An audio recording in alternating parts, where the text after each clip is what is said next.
मैं तो बस एक मामूली सा सिक्योरिटी गार्ड था, लेकिन हर दिन कोई ना कोई महिला मालिक मुझे अपने घर बुलाती थी। बहाना हमेशा एक जैसा होता था, नाली ठीक करवानी है। और फिर आज भी जैसे ही मैं अंदर गया, बाई जी ने मुझे कसकर गले लगा लिया। मैंने तुरंत घबराने का नाटक करते हुए उन्हें दूर किया। बाई जी, आप क्या कर रही हैं? आपके पति मेरे साथ हमेशा अच्छा बिहेव करते हैं, मैं उनके साथ ऐसा धोखा नहीं कर सकता। मेरी बात सुनकर बाई जी हंस पड़ी। वो तुम्हारे साथ अच्छा बिहेव करता है? ये सब दिखावा है, बाहर उसका नाजायज बच्चा तक है। मैं हिचकिचाते हुए बोला, लेकिन आखिर वो मालिक हैं और मैं तो बस एक छोटा सिक्योरिटी गार्ड हूँ, अगर उन्हें पता चला तो? बाई जी ने मेरे सीने पर हाथ फेरते हुए कहा, डर किस बात का, जब तक मैं हूँ कुछ नहीं होगा। मैं उसकी सारी प्रॉपर्टी पहले ही अपने नाम करवा चुकी हूँ, ये घर भी अब मेरा है, वो कुछ नहीं कर पाएगा। मैं फिर भी बचने की कोशिश कर रहा था, लेकिन उन्होंने मेरी बात बीच में ही काट दी। अब कोई लेकिन नहीं, फैसला हो चुका है, आज से तुम सिर्फ मेरे आदमी हो। मैं तुमसे वादा करती हूँ, अगर तुम मेरे साथ रहोगे तो जिंदगी भर ऐश करोगे। लेकिन इस बार उन्होंने मुझे कोई मौका नहीं दिया। 2.5 घंटे बाद कमरे की लाइट दोबारा जली। मैं मासूम और अनजान बनने का नाटक कर रहा था, लेकिन उन्हें मेरा यही शर्माया हुआ अंदाज पसंद आ गया। उन्होंने वही मुझे अपने पास रखने की बात कह दी।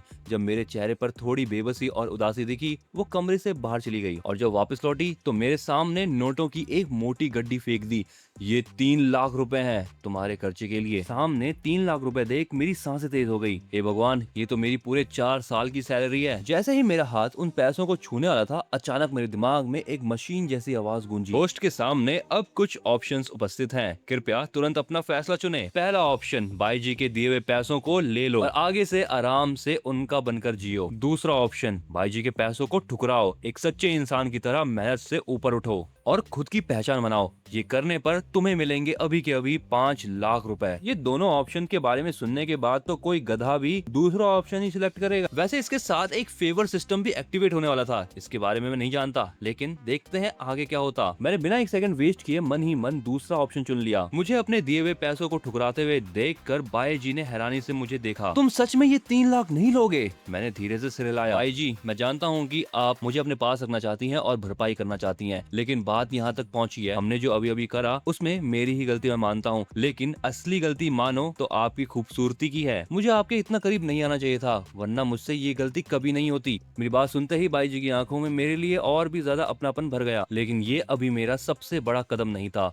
सबसे अहम बात तो अभी बाकी थी। मैंने हल्का सा रुक कर कहा, और सबसे जरूरी बात, मुझे डर है कि अगर मैंने ये पैसे ले लिए तो कहीं आप मुझे गलत ना समझ लें। बाई जी तुरंत बेचैन होकर बोली, गलत? किस बात का गलत? मैंने जानबूझकर अपने दांत बीचे, जैसे कुछ कहने में शर्म आ रही हो। मेरा ऐसा चेहरा देखकर वो और भी ज्यादा परेशान हो गई। आखिर उनके बार बार पूछने पर मैंने बड़ी मुश्किल से बोलना शुरू किया, मुझे डर है कि कहीं आप ये ना सोच ले कि मैं सिर्फ आपके पैसों के लिए आपके करीब आया था। मेरे मुंह से ये शब्द निकलते ही बाई जी पूरी तरह शॉक रह गई और जब उन्हें होश आया तो वो तुरंत मेरे सीने से आ लगी और रोती हुई आवाज में बोली, तुम ऐसा सोच भी कैसे सकते हो? तुम मेरे साथ कितने अच्छे से बिहेव करते हो, मैं सब देखती हूँ। मैं भला कैसे सोच सकती हूँ कि तुम मेरे पैसों के पीछे हो? मैंने धीरे से कहा, मुझे पता है कि आप मुझ पर भरोसा करती हैं, लेकिन मैं नहीं चाहता कि हमारे रिश्ते में पैसे की मिलावट हो, इसलिए ये पैसे आप वापस रख लीजिए, मैं इन्हें नहीं ले सकता। 3 लाख मेरे सामने पड़े थे और मैं उन्हें छोड़ रहा था। दिल के अंदर दर्द तो होना ही था, लेकिन बड़ी मछली पकड़ने के लिए कभी कभी लंबा जाल बिछाना पड़ता है। मेरी बातें सुनकर बाई जी भावुक हो गई और रोने भी लगी। तुम कितने अच्छे हो, मुझे पता था कि तुम्हें चुनने में मेरे से इस बार कोई गलती नहीं हुई है, काश मैं तुमसे 10 साल पहले मिली होती। इतना कहते कहते उनकी आंखों से आंसू बाहर आने लगे। उन्हें रोता देखकर मैंने तुरंत अपना हाथ बढ़ाया। मैडम, आप अभी बहुत जवान हो, अगर हम आज से शुरुआत करें तो भी देर नहीं हुई। उन्होंने हल्की कांपती आवाज में पूछा, सच बताओ, क्या तुम्हें नहीं लगता कि मैं तुमसे बड़ी हूँ? मैं मुस्कुराया, आप कहाँ बड़ी हैं? मेरी नजर में तो आप हमारे कॉलेज की जूनियर लड़कियों से भी कम नहीं लगती, आप तो उनसे भी कमाल की हैं। मेरी ये बात पूरी तरह उनके दिल में उतर गई। अब वो अपनी भावनाओं को रोक नहीं पाई। उन्होंने अचानक मुझे कस के गले लगा लिया। आओ मेरे अच्छे बच्चे, आज की रात मैं पूरी तरह तुम्हारी हूँ। जब सब शांत हुआ तब तक लगभग सुबह होने वाली थी। मैंने सो रही बाई जी को कंबल ओढ़ाया और चुपचाप कमरे से बाहर निकल आया। फिर आदत के मुताबिक फ्रिज खोला और अपनी पसंदीदा ठंडी कोल्ड ड्रिंक निकाल ली। सुबह सुबह साला कौन कोल्ड ड्रिंक पीता है। मैंने उसे गटागट पीना शुरू किया, तभी अचानक फिर से सिस्टम की आवाज आई, होस्ट ने मिशन को पूरा कर लिया है, इनाम प्राप्त हुआ पूरे 5 लाख रुपए, साथ ही फेवर सिस्टम एक्टिवेट हो गया है। आवाज खत्म होते ही मेरा फोन जोर से वाइब्रेट करने लगा। मैंने स्क्रीन खोली, बैंक का मैसेज था। मैसेज में सचमुच 5 लाख जमा होने की सूचना मिली। उसी वक्त सिस्टम की आवाज फिर से आई, फेवर सिस्टम अब बाइंड हो रहा है। अगले ही पल मेरे दिमाग में अचानक से लाल रंग का एक इंटरफेस दिखाई दिया। फिर से सिस्टम की आवाज आई, फेवर सिस्टम सफलतापूर्वक बाइंड हो चुका है, अब आपको शुरुआती गिफ्ट पैक दिया जा रहा है, बधाई हो, कांग्रेचुलेशंस, आपको ये इनाम मिले हैं, 5 लाख रुपए, 500 फेवर पॉइंट, स्किल, मन की आवाज आवाज सुनना। इस स्किल का उपयोग करने पर आप सामने वाले व्यक्ति के मन की बात सुन सकते हैं। ये क्षमता दिन में केवल 3 बार इस्तेमाल की जा सकती है, हर बार अधिकतम आधे घंटे तक। एंड इसी के साथ एक आइटम मिला है जो कि है बॉडी एनहेंसमेंट पिल। इसे खाने के बाद आपकी शारीरिक क्षमता हर दिशा में काफी बढ़ जाएगी। मैंने एक पल भी बर्बाद नहीं किया, बेचैनी से वो गोली तुरंत निकल ली। जैसे ही दवा मेरे गले से नीचे उतरी, एक गर्म लहर पूरे शरीर में दौड़ गई। इसके तुरंत बाद मेरे शरीर के अंदर से लगातार ताकत उमड़ने लगी। मैंने तुरंत साफ महसूस किया कि मेरे अंदर कुछ क्षमताएं अचानक कई गुना बढ़ गई हैं। इतनी देर की थकावट के बाद मेरा शरीर पहले ही कमजोर पड़ चुका था, लेकिन अब अचानक ऐसा लग रहा था कि जैसे मैं फिर से कमरे में घुसकर बाई जी के साथ कई और राउंड कर सकता हूँ, मतलब लड़ सकता हूँ। उसी पल मुझे एक एहसास हुआ, ये नया फेवर सिस्टम शायद बाई जी पर बहुत काम आने वाला है। मैंने मन ही मन पूछा, सिस्टम, ये फेवर सिस्टम आखिर काम कैसे करता है? सिस्टम की आवाज तुरंत गूंजी, होस्ट महिला लक्ष्यों को बाइंड कर सकता है। उनकी आपके प्रति बढ़ती पसंद के जरिए फेवर पॉइंट कमाए जा सकते हैं। इसके लिए एक चीज ध्यान में रखने लायक है, सिर्फ महिलाओं को ही बाइंड किया जा सकता है। इसके अलावा जिस महिला का कुल वैल्यू जितना अधिक होगा, उतने ज्यादा फेवर पॉइंट प्राप्त होंगे। होस्ट इन फेवर पॉइंट का उपयोग करके सिस्टम स्टोर से अपनी मनचाही कोई भी चीज खरीद सकता है। मैंने बिना झिझक के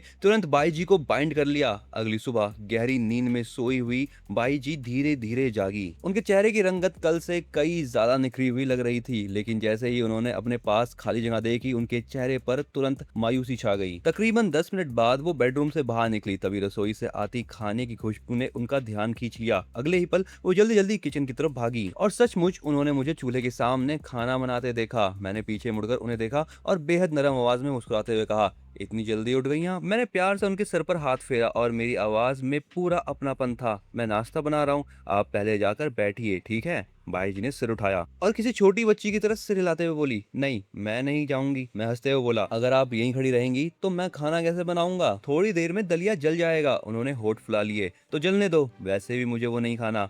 मैं थोड़ा चौंका, क्या नहीं खाना? उन्होंने मेरी तरफ देखते हुए कहा, दलिए से ज्यादा मैं तुम्हें चाहती हूँ। इतना कहकर वो पंजों के बल उठी और खुद ही मेरे करीब आ गई। कुछ देर जो बिस्तर अभी खाली था, वहाँ अब हम दोनों की परछाइयाँ एक दूसरे में उलझी हुई थी। उसी समय मेरे दिमाग में सिस्टम की आवाज लगातार गूंजने लगी, बाई जी के favour system rating +1, 3 favour point प्राप्त हुए। जब आखिरकार सब शांत हुआ, तब तक मैं आराम से 300 से ज्यादा फेवर पॉइंट कमा चुका था। इस वक्त बाई जी आलस में मेरे सीने पर सिर रखे पड़ी थी। उनके गुलाबी चेहरे पे पूरी सेटिस्फेक्शन साफ झलक रही थी। उन्होंने हल्की सांस लेते हुए कहा, अच्छे बच्चे, तुम तो कमाल निकले। लगता है मेरी पिछली 30 साल की जिंदगी बेकार चली गई। मैं हल्का सा हंसा, आप बड़ा चढ़ाकर बोल रही हैं। मेरी ताकत बस थोड़ी सी अच्छी है। उन्होंने आंखों में मुस्कान भरते हुए कहा, ताकत होना ही काफी है। वैसे भी हमारे पास अभी बहुत समय है। जो तुम्हें नहीं आता मैं धीरे धीरे सब सिखा दूंगी। मैंने घड़ी की तरफ देखा, बाई जी अब काफी देर हो गई है, मुझे काम पर जाना है। आप थोड़ा आराम कीजिए, दोपहर में फिर आकर आपसे मिलूंगा। उन्होंने आज्ञाकारी बच्चे की तरह सिर हिलाया, ठीक है, जल्दी जाओ, लेकिन खुद को ज्यादा मत थकाना। जब मौका मिले तो थोड़ा आराम भी कर लिया करो। उनसे प्यार भरी विदाई लेने के बाद मैं तेजी से अपनी ड्यूटी की तरफ निकल पड़ा, लेकिन अभी मैं पहुंचा ही नहीं था कि दूर से एक जानी पहचानी शक्ल दिखाई दी। मेरा दिल अचानक धक सा रह गया। मैं तुरंत भागकर उसके सामने पहुंचा। फेई मैम, माफ कीजिए, लगता है मैं फिर लेट हो गया। उन्होंने ठंडे चेहरे के साथ मेरी तरफ देखा, लगता है तुम्हारी चमड़ी काफी मोटी हो गई है। हफ्ते में 6 दिन काम होता है, तुम्हारी हिम्मत कैसे हुई 5 दिन लगातार लेट आने की? मेरे सामने खड़ी जो औरत मुझे डांट रही थी, वो थी शियाओ शियांग, एलीट रेसिडेंस की property assistant manager you Fei. अपने स्ट्रिक्ट और तेज काम करने के अंदाज के दम पर वो सिर्फ 3 साल में एक मामूली कर्मचारी से उठकर सबकी इज्जत और डर का कारण बनने वाली डिप्टी मैनेजर बन चुकी थी। जिन लोगों ने उसके तरीके देखे थे, उन्होंने प्यार से उसे एक नाम भी दे रखा था, लेडी डेविल। मैंने तुरंत सिर झुका लिया, सॉरी फेई मैम, मुझसे सच में गलती हो गई। लेकिन साफ था कि यू फेई पर मेरी ये मासूमियत काम नहीं आने वाली थी। वो लगातार मुझे सुनाती रही, समझ नहीं आता तुम्हारे कॉलेज वाले तुम्हें क्या सिखाते हैं, समय पर पहुंचना तक नहीं आता। अगर तुम अभी स्टूडेंट ना होते तो मैं कब का तुम्हें नौकरी से निकाल चुकी होती। पहले तो मैं जल्दी से माफी मांगकर बात खत्म करना चाहता था, लेकिन उनकी बातें सुनते ही मेरे अंदर का गुस्सा अचानक भड़क उठा। अगर मैं सच में आधा घंटा लेट होता या 5 मिनट भी, तो वो चाहे जितना डांटती मैं चुपचाप सुन लेता। लेकिन यहाँ तो बात सिर्फ कुछ सेकंड्स की थी और वो इसे स्कूल के परवरिश तक ले गई। ये बात मुझसे बर्दाश्त नहीं हुई। मैं मन ही मन हंसने लगा। लेडी डेविल, क्या तुम्हें सच में लगता है कि मैं अभी भी वो पुराना लड़का हूँ जिसे तुम आसानी से दबा सकती हो? आज तुम्हें कुछ नया दिखाता हूँ। मैंने मन ही मन सिस्टम को पुकारा, सिस्टम ऐसा कोई आइटम दो जिससे मैं इसका घमंड तोड़ सकूं। तुरंत सिस्टम की आवाज गूंजी। होस्ट को प्राइवेसी व्यूवर खरीदने की सलाह दी जाती है। ये चीज टारगेट के राज देख सकता है। इसकी कीमत है 8000 फेवर पॉइंट्स, लेकिन ये आज बस 800 पॉइंट में ही खरीदा जा सकता है। मैंने बिना सोचे जवाब दिया, जल्दी इसे खरीदो। बधाई हो, होस्ट ने सफलतापूर्वक 800 फेवर पॉइंट खर्च किए। प्राइवेसी व्यूवर सक्रिय हो चुका है। आवाज खत्म होते ही मैंने तुरंत उस स्किल को यूफेई के ऊपर इस्तेमाल किया। कुछ ही सेकंड बाद एक तस्वीर मेरे दिमाग में उभर आई। उस तस्वीर में यूफेई जैसी दिखने वाली एक औरत बिस्तर पर लेटी हुई थी और उसके हाथ में वो दृश्य देखकर मैं मन ही मन चौंक गया, क्योंकि जो चीज उसके हाथ में थी उसकी मैंने अपेक्षा नहीं की थी। वाह, किसने सोचा था कि ये सख्त लेडी डेविल अंदर से इतनी अकेली और बेचैन निकलेगी। उसी समय यूफेई के चेहरे पे अविश्वास साफ दिखाई दे रहा था। मैं बस हल्का सा मुस्कुराया और एक कदम आगे बढ़कर उसके कान के पास झुक गया। धीमी आवाज में मैंने कहा, मैनेजर यूफेई, आधी रात को अकेले कमरे में आप खीरा लेकर क्या कर रही थी? यूफेई का चेहरा एकदम सफेद पड़ गया। उनका पूरा शरीर हल्का हल्का कांपने लगा।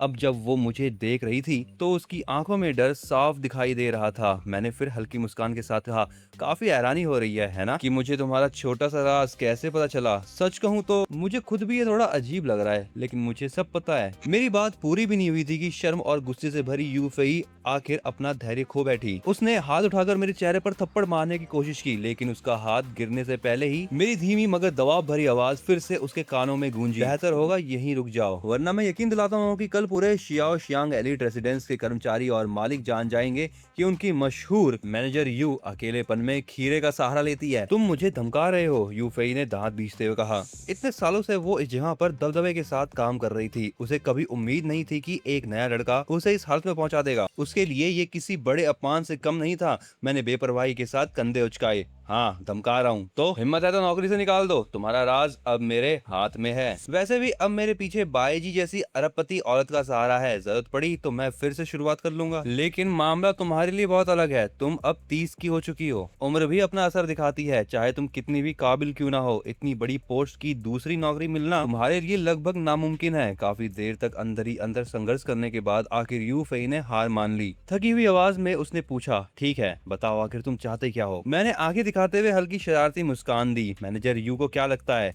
कि मैं क्या चाहता हूँ? शायद उसके दिमाग में कोई डरावना ख्याल आया। उसका चेहरा तुरंत बदल गया। उसने दोनों हाथ सीने के सामने रखकर कस के बांध लिए और सख्त आवाज में बोली, मैं पहले बता देती हूँ, मेरी भी कुछ लिमिट्स हैं। अगर तुमने कोई घटिया हरकत करने की कोशिश की तो चाहे मुझे खुद बर्बाद क्यों ना होना पड़े, मैं तुम्हें भी चैन से नहीं रहने दूंगी। उसे इतना घबराया और सतर्क देखकर मेरे होठों पर धीरे धीरे मुस्कान फैल गई। मैं समझ गया कि उसने मेरी बात का गलत मतलब निकाल लिया है। मैं हल्का सा हंस पड़ा। तुम कुछ ज्यादा ही सोच रही हो। खरगोश भी अपने बिल के पास की घास नहीं खाता। और फिर तुम तो 30 साल की हो चुकी हो। मुझे बड़ी उम्र की औरतों में कोई इंटरेस्ट नहीं है। मेरी ये बात सुनते ही यूफेई जैसे आग बबूला हो गई। उसकी आवाज अचानक कई गुना तेज हो गई। क्या कहा तुमने? मैं बड़ी उम्र की औरत हूँ। लेकिन मुझे उसकी नाराजगी की कोई परवाह नहीं थी और जानबूझकर और ज्यादा भड़काऊ बात कर दी। औरत 30 पार कर जाए तो उसे बड़ी उम्र की औरत नहीं कहेंगे क्या? यूफेई ने गुस्से में होठ भींच लिए। ठीक है, बहुत अच्छा। तुम्हारा नाम लू गुआन है ना? अब मैं तुम्हें याद रखूंगी। उसने मुझे घूर कर देखा, फिर गुस्से में पलटकर चली गई। उसके दूर जाने के बाद मैं आराम से अपनी ड्यूटी वाली जगह पर जाके खड़ा हो गया।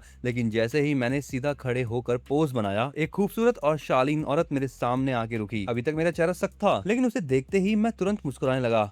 रऊ मैम, आज आप इतनी सुबह ऑफिस जा रही हैं? मेरे सामने खड़ी ये फैशनेबल और आकर्षक औरत थी तांग राउ। वो अकेले रहने वाली एक अमीर महिला थी। हालांकि वो अकेले रहती थी, फिर भी मैं उसके घर में बहुत कम जाता था। कारण था उसका बेहद खतरनाक डोबरमैन कुत्ता। वो कुत्ता मुझे देखते ही ऐसे भौंकता था जैसे कि मैं उसका जन्मजात दुश्मन हूँ। एक बार तो उस जानवर ने मुझ पर झपट्टा मारकर मुझे काट भी लिया था, जिसकी वजह से मुझे कई दिन अस्पताल में बिताने पड़े। लेकिन अस्पताल में रहने के दौरान तांग राउ हर दिन मुझसे मिलने आती रही। धीरे धीरे हमारी नजदीकियां भी बढ़ गई। तभी उसने नकली नाराजगी दिखाते हुए मुझे देखा। अभी मैंने मैनेजर यू को गुस्से से जाते देखा। क्या तुम फिर लेट आए थे? और उसे नाराज कर दिया। मैंने शर्मिंदगी से सर खुजाया। रऊ मैम, आप तो जानती है ना कि मुझे देर रात तक जागने की आदत है। मैं हर सुबह किसी तरह उठ ही जाता हूँ, यही बहुत बड़ी बात है। और वैसे भी आज मैं सिर्फ 1 मिनट ही लेट हुआ था। क्या उसके लिए इतना गुस्सा करना जरूरी था? इतना कहते हुए मैंने सिस्टम को मन ही मन फिर से पुकार लिया। सिस्टम, जल्दी करो, तांग राउ को तुरंत बाइंड करो। बाई जी के अलावा वो ही सबसे अमीर औरत है जिससे मेरे रिश्ते सबसे अच्छे हैं। इतने सारे फेवर पॉइंट मैं हाथ से नहीं जाने दूंगा। उधर तांग राउ अब भी हल्की नाराजगी से बोल रही थी। 1 मिनट लेट होना भी लेट होना ही कहलाता है। लेकिन अगले ही पल उसकी आवाज फिर नरम पड़ गई। शाओ गुआन, मैं समझती हूँ कि तुम अपने मेहनत से आगे बढ़ना चाहते हो, लेकिन सिक्योरिटी गार्ड की नौकरी बहुत थकाने वाली है। क्यों ना नौकरी छोड़कर मेरी कंपनी में आ जाओ, मैं तुम्हें कोई आरामदायक काम दे दूंगी। दरअसल तांग राओ की जिनहाई सिटी में अपनी खुद की एक कपड़ों की कंपनी थी। भले ही वो शहर की सबसे बड़ी कंपनी ना हो, लेकिन उसकी सालाना कमाई फिर भी करोड़ों में थी। अगर कोई और होता तो ये ऑफर सुनकर तुरंत मान जाता, लेकिन मैंने साफ मना कर दिया। राओ मैम, मुझे पता है कि आप मेरे भले के लिए ही ये कह रही हैं, लेकिन सच कहूँ तो मुझे ये सिक्योरिटी गार्ड वाली नौकरी पसंद है, और अगर मैं सच में आपकी कंपनी में काम करने चला गया तो मैं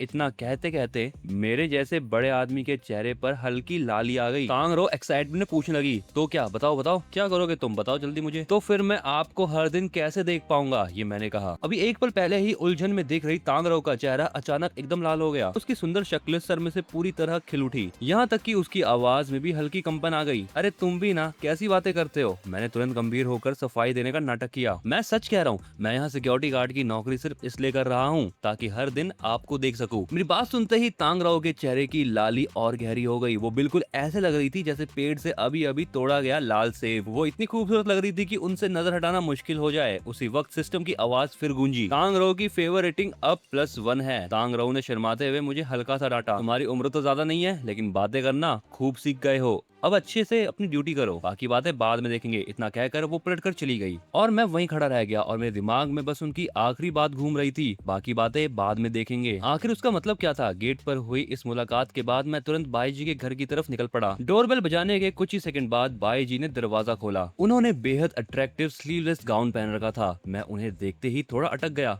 बाई जी, ये आपने क्या पहन रखा है। अगर वो साधारण गाउन होता तो बात अलग थी, लेकिन ये ड्रेस अलग थी। उसमें जगह जगह छोटे छोटे डिजाइन बने हुए थे, जिनके बीच से झलकती खूबसूरती किसी भी आदमी का ध्यान भटका सकती थी। लेकिन बाई जी ने कुछ समझाया नहीं, उन्होंने बस हल्की मुस्कान दी, फिर अपना गोरा हाथ बढ़ाकर मुझे धीरे से अंदर खींच लिया। अगले ही पल दरवाजा बंद हो गया और बाई जी ने मुझे दीवार के सहारे रोक लिया। फिर वो मेरे कान के पास झुकी। वो बेहद मोहक आवाज में फुसफुसाई, गुआन, आज मैं कैसी लग रही हूँ। मैंने मुश्किल से एक लंबी सांस ली, मेरी आवाज भारी हो चुकी थी। बहुत बहुत बहुत खूबसूरत। वो मुस्कुराई, और क्या गुआन, तुम मेरे साथ कुछ करना चाहते हो। इतना कहते ही उसकी पतली पतली उंगलियां मेरे सीने पर फिसलने लगी। मैं पहले ही खुद को बहुत मुश्किल से संभाल रहा था और अब उनकी ये हरकत मेरे लिए खुद पर काबू रखना लगभग नामुमकिन कर रही थी। अचानक मैंने जोर लगाया और पल भर में हालात उलट गए। जो अभी तक मुझे छेड़ रही थी, अब वो खुद दीवार से लगी हुई थी। मैंने दोनों हाथों से उसका चेहरा थाम लिया और उन्हें गहराई से चूम लिया। उसी दौरान सिस्टम में उनकी फेवर रेटिंग लगातार बढ़ती जा रही थी। बाई जी की फेवर रेटिंग अब और बढ़ते जा रही है। लेकिन सच कहूँ तो उस वक्त मुझे फेवर पॉइंट्स की कोई भी परवाह नहीं थी। मेरे दिमाग में सिर्फ एक ही ख्याल बचा था, उन्हें अपने और करीब महसूस करना। लेकिन तभी बाई जी ने अचानक मुझे हल्के से पीछे धकेल दिया। मैं हैरानी से उनकी तरफ देखने लगा, समझ ही नहीं पाया कि हुआ क्या। तभी वो मुस्कुराकर बोली,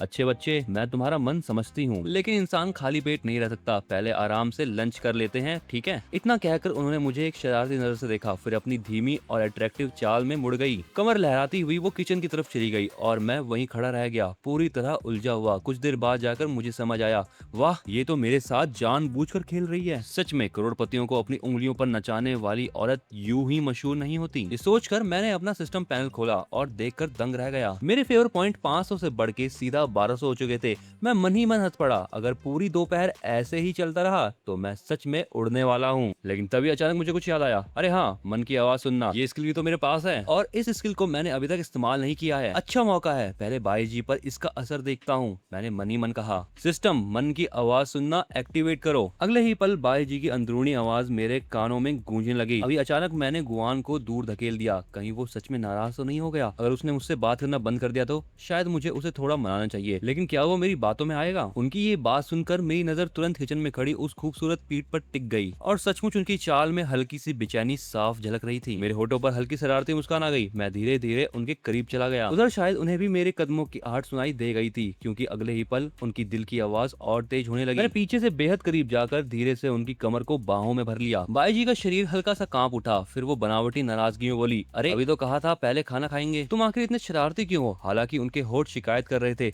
लेकिन दिल की आवाज कुछ और ही कह रही थी। मैंने कभी किचन में ऐसा रोमांस महसूस नहीं किया। अगर वो ऐसे ही मुझे पीछे से पकड़कर परेशान करता रहा तो मेरा क्या होगा। अब मैंने हल्का सा झुककर उनके कान के पास बोला, मैं भी इंतजार करना चाहता हूँ, लेकिन आप ही इतनी अट्रैक्टिव लग रही हैं कि मैं खुद को रोक नहीं पा रहा। मेरी बातों को सुनकर उनकी सांसें और भारी हो गई। उन्होंने धीरे से कहा, रोक नहीं पा रहे तो भी थोड़ा सब्र करना सीखो। लेकिन उनकी बात पूरी होने से पहले ही वो अचानक चुप हो गई। उन्हें शायद मेरे और करीब आने का एहसास हो चुका था। गुआन, तुम ये क्या कर रहे हो? मैंने धीरे आवाज में जवाब दिया। बाई जी, आप चिंता मत कीजिए, मैं आपको परेशान नहीं करूंगा, आप आराम से खाना बनाइए। कुछ ही देर में किचन का माहौल पहले से कई ज्यादा गर्म और बेचैन हो गया था। देखो ना, तुमने खाना लगभग खराब ही कर दिया। मैं बेपरवाही के साथ मुस्कुराया। अरे बाकी चीजें भी तो हैं, वैसे ही हम दोनों इतना सब थोड़ी खा पाएंगे। मजाक करते करते मेरी नजर फिर सिस्टम पैनल पर गई और मैं दंग रह गया। मेरे फेवर पॉइंट सीधे 3000 तक पहुंच चुके थे, सिर्फ आधे घंटे में 1200 से 3000। ये सच में पागलपन था, लेकिन मैं अच्छी तरह समझ रहा था इतनी तेज बढ़त की वजह सिर्फ एक थी, और वो है मन की आवाज सुनना स्किल। उसकी मदद से मैं बाई जी के हर छोटे ख्याल को पकड़ पा रहा था और ठीक वैसे ही व्यवहार कर रहा था जैसा वो चाहती थी। मैं और बाई जी अभी आराम के साथ लंच कर रहे थे कि तभी अचानक माहौल टूट गया। एक अनचाहा मैसेज आ गया। वो मैनेजर की तरफ से था। उन्होंने तुरंत ऑफिस में बुलाया था। मैं बिना देर किए वहां पहुंच गया, लेकिन ऑफिस पहुंचते ही मैनेजर ने जो कहा मैं उसे सुनकर चौंक गया। वो मुझे गेट ड्यूटी से हटाकर मॉनिटरिंग रूम में भेजना चाहती थी। मैं कुछ पल के लिए सचमुच रुक गया। मुझे मॉनिटरिंग रूम भेजना चाहती है? हालांकि वो जगह हर सिक्योरिटी गार्ड का सपना मानी जाती थी, जहाँ आराम ही आराम था, लेकिन मुझे वहाँ बिल्कुल नहीं जाना था। अगर मैं मॉनिटरिंग रूम में चला गया तो मेरी ये फिट बॉडी और शानदार पर्सनैलिटी आखिर काम किस आएगी? मैंने तुरंत से हिलाया। मैम, ये मौका किसी और को दे दो, मुझे मॉनिटरिंग रूम नहीं जाना। माँ वेन के चेहरे पे साफ हैरानी थी। असल में यूफेई की सिफारिश ना होती तो वो इतनी आरामदायक पोस्ट किसी नए कॉलेज ग्रेजुएट को कभी नहीं देती, लेकिन उन्हें उम्मीद नहीं थी कि मैं बिना सोचे सीधा मना कर दूंगा। मैंने शांत आवाज में कहा,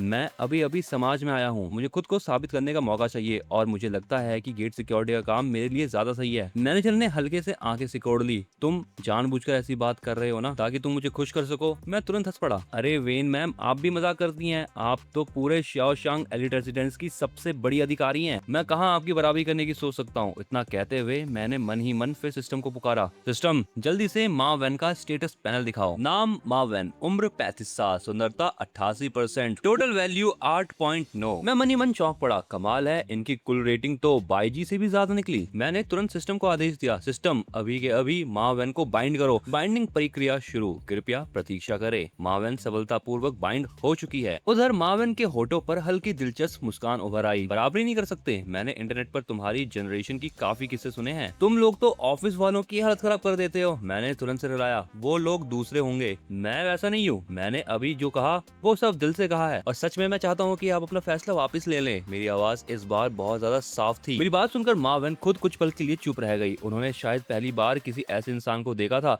जो मॉनिटरिंग रूम जैसी आरामदायक पोस्ट को ठुकरा रहा था। उसके मन में मेरे लिए थोड़ी दिलचस्पी पैदा हो गई। उसी समय सिस्टम की आवाज फिर गूंजी। माँ वेन की फेवर रेटिंग 1 पॉइंट से बढ़ी। माँ वेन अपनी कुर्सी पर बैठी मुझे ध्यान से देखती रही। कुछ देर सोचने के बाद आखिर वो बोली, ठीक है, अगर तुम सच में वहाँ नहीं जाना चाहते तो मैं इस बात को यही खत्म मान लेती हूँ। मैंने तुरंत राहत की सांस लेते हुए कहा, बहुत बहुत धन्यवाद वेन मैम। माँ वेन ने सेटिस्फेक्शन से सिर हिलाया। ठीक है, अब तुम जा सकते हो, लेकिन रात की ड्यूटी मत भूलना। जी वेन मैम। मैंने आदर से हल्का झुककर उन्हें नमस्कार किया, फिर मुड़कर बाहर निकलने लगा। लेकिन जैसे ही मैं दरवाजे तक पहुंचा, पीछे से माँ वेन की आवाज फिर सुनाई दी, वैसे तुम्हारा और उस यूफेई का आखिर रिश्ता क्या है? मैं तुरंत हैरानी से पलटा। वेन मैम, आप क्या कह रही हैं? माँ वेन ने जल्दी से हाथ हिलाया। कुछ नहीं कुछ नहीं, मैं तो बस ऐसे ही पूछ रही थी। अब तुम जा सकते हो। आखिरकार मैं उनके ऑफिस से बाहर निकल आया, लेकिन मेरे दिमाग में अब भी वही सवाल घूम रहा था। मैं जैसे ही बाहर निकला, अचानक किसी से जोर से टकरा गया। एक हल्की चीख सुनते ही मैं तुरंत रुक गया। नीचे देखा तो एक महिला जमीन पर गिर चुकी थी। मैं घबराकर तुरंत उसके पास झुक गया। सॉरी सॉरी, मेरा ध्यान कहीं और था।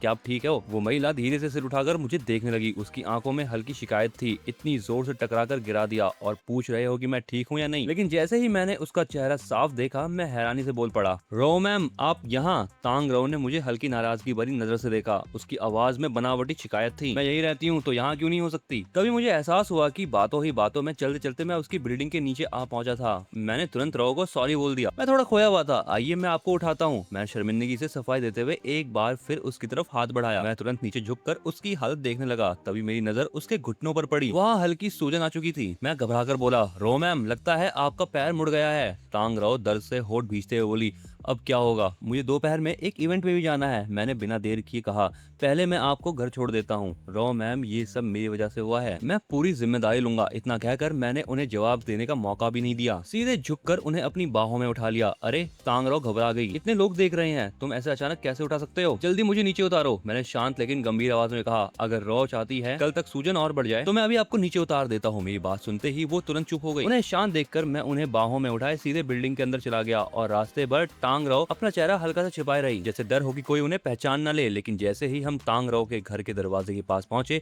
मेरे कदम अचानक धीमे पड़ गए। सच कहूँ तो मैं डर गया था। आखिर पहले भी मुझे उसके कुत्ते ने बहुत बुरी तरह काटा था। उसकी याद के बाद अब उसके घर में घुसने की हिम्मत नहीं हो रही थी। तभी मेरी बाहों में बैठी टांगरो ने धीरे से सिर उठाया। अगर चाहो तो मुझे यही नीचे उतार दो, मैं खुद अंदर चली जाऊंगी। मैंने तुरंत उसकी तरफ देखा और उसके बाद मैंने उससे पूछा, आप क्या करोगी फिर? रो मैम, आपका पैर इस हालत में नहीं, आप घर में अकेले कैसे चलेंगी? टांगरो ने मेरी नजर का पीछा करते हुए अपने सूजे हुए टखने को देखा। अब वहाँ की सूजन पहले से ज्यादा लाल हो चुकी थी। कुछ सेकंड चुप रहने के बाद उसने जैसे मन में कोई फैसला कर लिया। फिर वो गंभीर चेहरे से मेरी तरफ देखने लगी। सच में संभाल लूंगी, तुम्हें अंदर आने की जरूरत नहीं है। लेकिन मैंने बिना सोचे तुरंत से हिला दिया, नहीं, मैं आपको इस हालत में अकेला नहीं छोड़ सकता। टांगरो कुछ कहना चाहती थी, गुआन, लेकिन मैंने उसकी बात बीच में ही काट दी। राव मैम, आपके पास मैनेजर यू का नंबर है ना? बस उन्हें एक मैसेज कर दीजिए, वो जरूर आ जाएंगी। करीब 10 मिनट बाद तांग राव के घर का दरवाजा खुला और बाहर यू फेई दिखाई दी। उन्होंने शांत आवाज में कहा, मिस तांग, आपके कुत्ते को मैंने दूसरे कमरे में बंद कर दिया है, अब कोई दिक्कत नहीं होगी। अगर और कोई काम नहीं है तो मैं चलती हूँ। इतना कहकर उन्होंने एक नजर मेरी तरफ डाली। उस नजर में हल्की नाराजगी और बेबसी दोनों थी। फिर हमारी ये अस्थायी मददगार यूफेई मुड़कर सीधा चली गई। तांगरो उन्हें जाते हुए देखती रही, फिर धीरे से बोली, मैं तो सोच रही थी कि मैनेजर यू कभी नहीं आएगी, लेकिन वो तो काफी जिम्मेदार निकली, आराम के समय में भी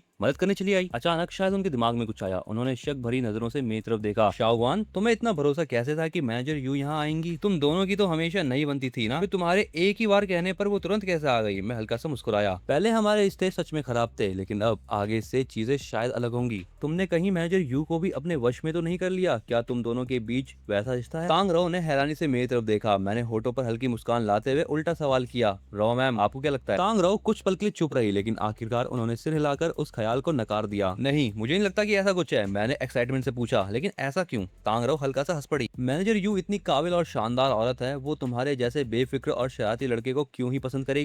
मैंने तुरंत नकली दुखी चेहरा बना लिया। तो आपकी नजरों में मेरी इमेज ऐसी है? अब तो दिल टूट गया। ठीक है, मैं चलता हूँ। रो मैम, अपना ख्याल रखिएगा। इतना कहकर मैं सचमुच उठ के जाने का नाटक करने लगा। ये देखकर तांग रो तुरंत घबरा गई। तुम हिम्मत करके दिखाओ, तुमने खुद कहा था कि मेरी जिम्मेदारी लोगे। अगर अभी चले गए ना तो मैं कल सीधे मैनेजर मावेन के पास शिकायत करने जाऊंगी। मैं हंसते हुए उन्हें छेड़ने लगा। रो मैम, आप बदल गई हैं। पहले तो आप मेरे साथ इतनी अच्छी थी, अब तो धमकी देना भी सीख गई हैं। तांग रो बेचैन होकर बोली, मेरे सामने मासूम मत बनो, जल्दी अंदर आओ। अगर किसी ने देख लिया तो? हम दोनों जैसे ही घर के अंदर पहुंचे, एकदम हैरान चेहरा लिए यू फई अचानक कोने से बाहर आई। असल में वो गई ही नहीं थी, अभी मेरी और तांग राव की सारी बातें उन्होंने सुन ली थी। उनके दिमाग में तुरंत सवाल उठा, कहीं इस लड़के का सच में मिस तांग के साथ कुछ चल तो नहीं रहा? उधर दूसरी तरफ तांग राव के घर के अंदर मैं अभी उन्हें गोद में उठाए लिविंग रूम तक पहुंच ही रहा था कि एक जानी पहचानी सी शैडो हमारी तरफ दौड़ पड़ी। उसे देखते ही मैं घबराकर कई कदम पीछे हट गया। ये क्लियर था कि पिछली घटना का डर अभी भी मेरे दिमाग में था। तभी तांग राव की नरम आवाज मेरे कानों में पड़ी, डरो मत, ये अब तुम्हें नहीं काट सकती। मैंने ध्यान से देखा, कुत्ते के मुंह पर अब एक सेफ्टी गार्ड लगा हुआ था। तभी मुझे समझ आया, जब यूफे यहाँ पर आई थी तब उसने ही इस कुत्ते को सेफ्टी गार्ड पहनाया था, वरना मैं अंदर आने की हिम्मत नहीं करता। आखिर एक बार वही कुत्ता मुझे अस्पताल पहुंचा चुका था। उसी समय मेरी नजर उस गार्ड पर गई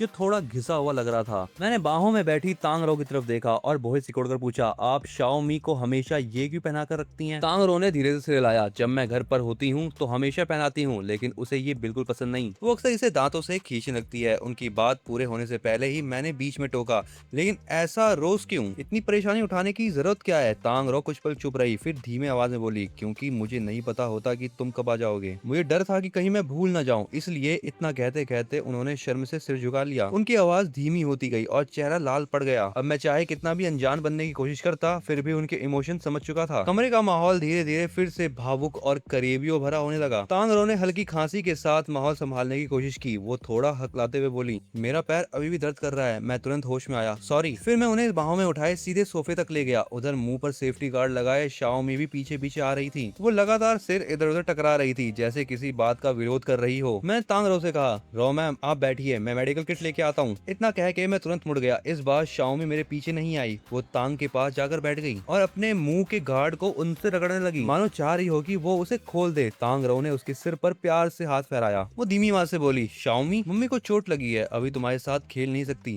तुम जाकर थोड़ी देर अकेले खेलो, ठीक है? लेकिन शाओमी लगातार सिर हिलाती रही, वो बिल्कुल मानने को तैयार नहीं थी। तांग रो समझ नहीं पा रही थी कि वो ऐसा क्यों कर रही है। आखिर उन्होंने बेबस होकर हल्की सांस छोड़ी। तभी मैं मेडिकल किट लेकर वापस आया। मुझे देखते ही तांग रो बोली, पहले शाओमी को बांध दो। अब उसके मुंह पर गार्ड लगा था, इसलिए उसे बांधने में मुझे ज्यादा दिक्कत नहीं हुई। हालांकि मन का डर अब भी पूरी तरह गया नहीं था। मैंने जाते जाते उसके सर पर हल्की सी डांट भी लगा दी। शाओमी उछलने लगी। मैंने नकली सख्ती से कहा, शांत बैठो, मुझे और तुम्हारी मम्मी को परेशान मत करो, वरना अगर मैं इस घर का मालिक बन गया तो सबसे पहले तुम्हारी क्लास लगेगी। थोड़ा मन हल्का करने के बाद मैं सोफे के पास आया। तांग रो को शक ना हो इसलिए मैंने बहाना बनाया। शाओमी बहुत शरारत कर रही थी, उसे संभालना मुश्किल हो गया था, लेकिन तांग रो ने तुरंत मेरी पोल खोल दी। वो हल्की मुस्कान के साथ बोली, शरारत वो कर रही थी या तुम? क्या तुम्हें लगा मुझे सुनाई नहीं दे रहा था कि तुम उसे डांट रहे हो? मैं वहीं अटक गया, समझ नहीं आया कि क्या जवाब दूं। तांग रो हंस पड़ी। अच्छा ठीक है, मैं मजाक कर रही थी, अब जल्दी मेरा पैर देखो, मुझे दोपहर के इवेंट में भी जाना है। उन्हें लगा होगा कि मैं तुरंत इलाज शुरू कर दूंगा, लेकिन तभी मेरे मन में अचानक एक अजीब सा ख्याल आया। मैंने अचानक उनकी तरफ देखते हुए कहा,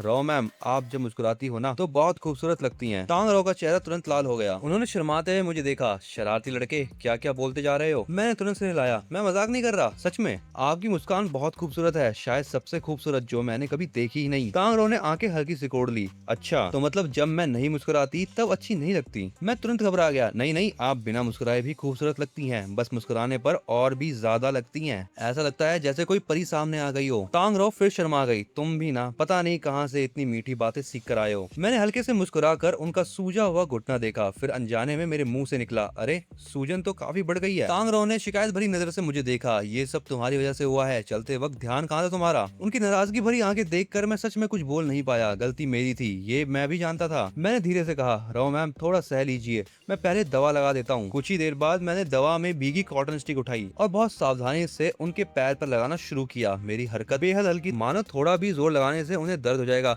मेरी सफाई देखकर तांग रो अचानक पूछ बैठी, तुम अक्सर लड़कियों की ऐसी देखभाल करते हो क्या? मैं थोड़ा चौंका, फिर हंसते हुए सिर हिला दिया। मैं स्पोर्ट्स कॉलेज में पढ़ा हूँ, वहाँ पूरे कैंपस में मुश्किल से कुछ ही लड़कियां थी। मेरी बात सुनते ही उनकी आंखों में हल्की नरमी आ गई। तो फिर कॉलेज के सालों में तुमने काफी मुश्किल झेली होगी? मैं हल्का सा मुस्कुराया। हाँ मुश्किल तो था, लेकिन मैं कर भी क्या सकता था, जो रास्ता चुना था उसी पर चलना पड़ा। मैं नहीं चाहता था कि घर लौट कर माँ बाप की डांट सुनूं, इसलिए दांत भींच कर सब सहता रहा। तांग रो धीरे से मुस्कुराई, उनकी आंखें पहले से कई ज्यादा नरम हो चुकी थी। तुम काफी अच्छे बेटे हो, मैंने हल्की सांस लेते हुए कहा। माँ बाप दोनों किसान हैं, उन्होंने बड़ी मुश्किल से मुझे कॉलेज तक पढ़ाया, मैं उन्हें निराश नहीं कर सकता। हम दोनों यूं ही बातें करते रहे। तभी अचानक मेरे कानों में सिस्टम की आवाज गूंजी, तांग रो की फेवरिटी +1, होस्ट को फेवर पॉइंट प्राप्त हुए। तांग रो की फेवरिटी +1 से अधिक हो गई है। होस्ट को फिर से फेवर पॉइंट प्राप्त हुआ। मैं अंदर ही अंदर चौंक गया, सिर्फ बातें करने से भी पॉइंट मिल रहे हैं, ऐसी किस्मत तो रोज नहीं खुलती। जब ऐसा था तो मुझे जल्दी करने की जरूरत क्या थी? अब मैंने जानबूझकर अपनी रफ्तार धीमी कर दी। जो काम 1-2 मिनट में खत्म हो सकता था उसे मैंने आराम से लगभग 10 मिनट तक खींच दिया। रो मैम, घर में बर्फ है क्या? हाँ होगी, लेकिन तुम्हें बर्फ क्यों चाहिए? मैंने समझाया, अभी तक दवा से इलाज किया है, अब थोड़ा फिजिकल ट्रीटमेंट भी करना पड़ेगा। क्या फिजिकल ट्रीटमेंट? तांग रो उलझन में पड़ गई। मतलब मोच कम करने का एक खास तरीका, जब मैं कर दूंगा तब खुद समझ जाएंगे आप। इतना कहने के बाद मैं उठ खड़ा हुआ, फिर रसोई में जाकर बर्फ ढूंढने लगा। जल्दी ही फ्रिज में बर्फ मिल गई, लेकिन अब सवाल था कि इसे रखूंगा किसमें? प्लास्टिक बैग ठीक नहीं रहेगा, बर्फ चिपक जाएगी, और अगर टांग रो के स्किन से चिपक गई तो दिक्कत होगी। मैं इसी सोच में था कि तभी सोफे के पास पड़ा एक कपड़ा जैसा टुकड़ा मेरी नजर में आया। मैं एक्साइटमेंट से उसके पास गया, उठाकर देखा तो वो रेशम जैसा मुलायम था। मैंने मनी मन सोचा, अरे ये तो बर्फ रखने के लिए बिल्कुल सही रहेगा। मैं खुश होकर वापस मुड़ने ही वाला था कि अचानक सोफे पर बैठी तांग रो चीख पड़ी। मैं घबरा गया, क्या हुआ रो मैम? मैं पलटकर देखा, उनका चेहरा पूरा लाल हो चुका था। वो कांपती उंगली से मेरे हाथ के नीचे की तरफ इशारा कर रही थी। हकलाते बोली, तुम वो क्या उठा लाए? मुझे बर्फ रखने के लिए कुछ नहीं मिल रहा था, ये कपड़ा नीचे पड़ा मिला तो सोचा इसी को इस्तेमाल कर लूं। तांग रो की आंखें फैल गई। उन्होंने अविश्वास से पूछा, तुम इसे बर्फ रखने के लिए इस्तेमाल करोगे और फिर उससे मेरे पैर की सिकाई करोगे? मैंने पूरी मासूमियत से सिर हिला दिया। तो इसमें दिक्कत क्या है? तांग रो कुछ कहना चाहती थी, उनके होठ हिले, लेकिन आखिर में वो चुप रह गई। कुछ सेकंड बाद उन्होंने हार मानते हुए कहा, ठीक है इस्तेमाल कर लो।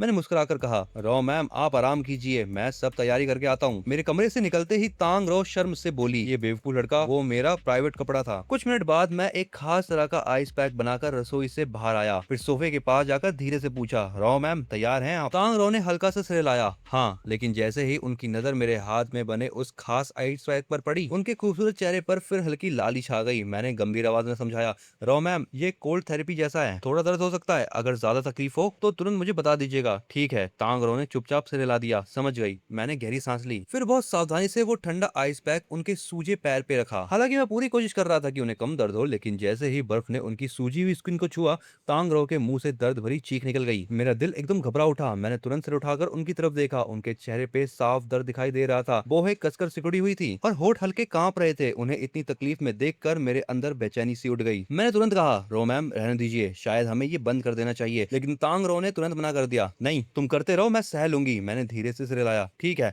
लेकिन मैं आपको एक तरीका बताता हूँ। तांग रो ने दर्द सहते हुए पूछा, कौन सा तरीका? मैं हल्का मुस्कुराया। जब मैं स्पोर्ट कॉलेज में ट्रेनिंग शुरू कर रहा था, तब दर्द से मेरी भी हालत खराब हो जाती थी। उस समय कोच मुझे एक लकड़ी की स्टिक देते थे, कहते थे कि उसे दांत में दबाए रखो तो दर्द कम महसूस होता है। तांग रो ने हैरानी से मुझे देखा, तुम मुझे लकड़ी चबाने के लिए कह रहे हो? मैंने आसपास नजर दौड़ाई, फिर बेबस होकर बोला, लेकिन यहाँ तो कोई लकड़ी भी नहीं है और ना ही उसके जैसा कुछ। कुछ पल सोचने के बाद मेरी नजर अपनी ही बाह पर टिक गई, जैसे अचानक कोई आइडिया आ गया हो। मैंने धीरे से कहा, तो मेरी बाहें पकड़ लो। तांग रो तुरंत घबरा गई, नहीं बिल्कुल नहीं, उन्होंने जल्दी से मना कर दिया, इससे तुम्हें चोट लग जाएगी। लेकिन मेरा आंसर बिल्कुल नहीं बदला। मैंने सीरियस आवाज में कहा, कोई बात नहीं रो मैम, मैं इतना भी नाजुक नहीं, थोड़ा दर्द मुझे कुछ नहीं करेगा, और वैसे भी आपको दोपहर में इवेंट में जाना है ना? अगर अभी ठीक से बर्फ नहीं लगाई तो शायद शाम तक चलना भी मुश्किल हो जाएगा। मेरी बात सुनकर तांग रो थोड़ा डगमगा गई। उन्हें समझ आ रहा था कि मैं कोई गलत बात नहीं कह रहा हूँ, लेकिन फिर भी मेरी बाह को दांत में पकड़ने का ख्याल उन्हें अजीब लग रहा था। मैंने फिर धीरे समझाया, रो मैम इतना मत सोचिए, जितनी देर करेंगे सूजन उतनी बढ़ेगी। आखिरकार मेरे बार बार समझाने पर तांग रो मान गई। कुछ ही देर बाद कमरे का माहौल थोड़ा अजीब मगर बेहद करीबियों भरा हो गया। तांग रो दर्द सहते हुए मेरी बाह पकड़ी थी और उनकी आंखों में अनजानी भावनाएं साफ दिखाई दे रही थी। उसी वक्त मेरे कानों में फिर सिस्टम की आवाज गूंजी, तांग रो की फेवरिटी +1 होस्ट को फेवर पॉइंट प्राप्त हुए हैं। जब पूरी आइस थेरेपी खत्म हुई तो मैं खुद चौंक गया। मेरे फेवर पॉइंट सीधे 4000 से बढ़ के 10,000 हो चुके थे, सिर्फ 10-15 मिनट में। तांग रो ने अकेले 6000 पॉइंट दे दिए थे। मैं मन ही मन खुशी छुपाकर मुस्कुरा ही रहा था कि अचानक होठों पर एक नर्म और अनजान सी गर्माहट महसूस हुई। मैं एक पल के लिए पूरी तरह ठिठक गया। होश आया तो देखा तांग रो जो अभी सोफे पर लेटी हुई थी, वो कब मेरी तरफ खिसक आई मुझे पता ही नहीं चला। उन्होंने मुझे कस के बाहों में पकड़ रखा था और उनके इमोशन अब साफ तौर पर कंट्रोल से बाहर हो चुके थे।